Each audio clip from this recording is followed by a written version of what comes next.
I mean, the main type of grass that we have here actually isn't native to America in the first place, and it's like the most common species of plant here as well.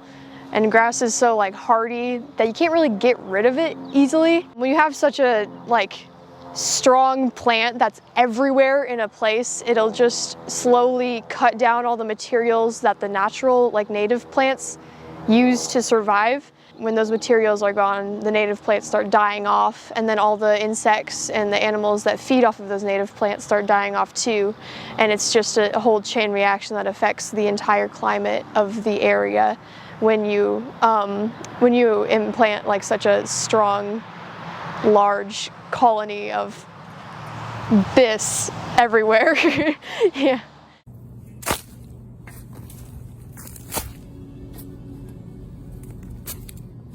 Our ecosystem and climate is affected greatly by countless human activities due to our selfish nature.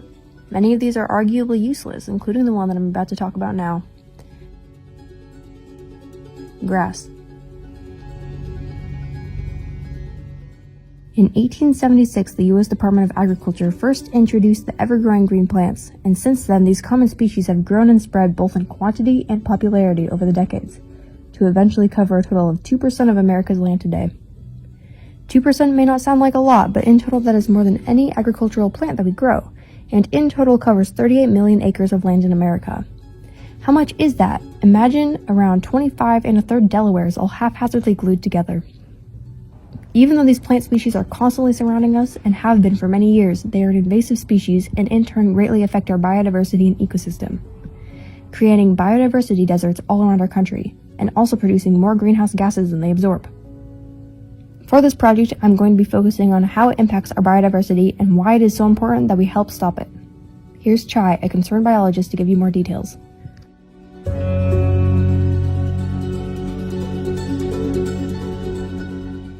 Just ask the question again. Okay. How does limiting biodiversity affect our natural world and climate? When we limit biodiversity, we basically take every single thing that runs harmoniously on this planet, we take it out of its natural environment in one way, shape, or form, whether it be in the oceans or in the air or on land, and we change the next species. So if you're asking me how we can help biodiversity, then I would say we have to take a look at what we're doing as humans on this planet as a species. Okay, last one. What is your opinion on our grass, lawns, and turf covering 2% of America? I believe that grass, lawns, and turf all over the planet need to be pretty much abolished. It's why waste our resources, which are finite, like water especially, on feeding something that doesn't give back to anything or anyone. Here is where we come in. My plan of action is to replace this resource-sucking species with something that can greater benefit our environment instead of hurting it. We can bring back our native species into our home. We will welcome all of the insects and small species that we have driven away by destroying their homes.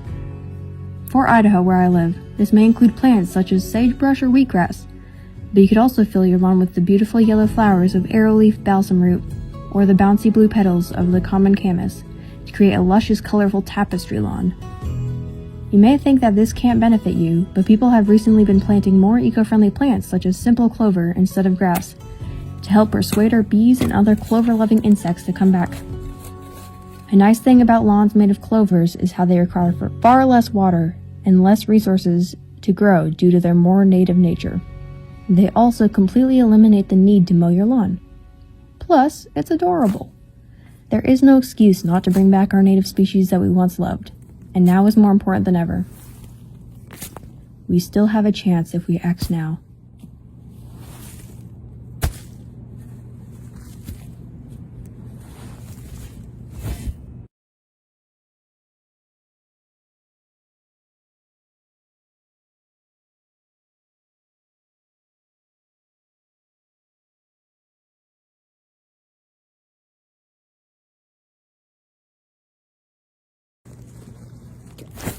What is this?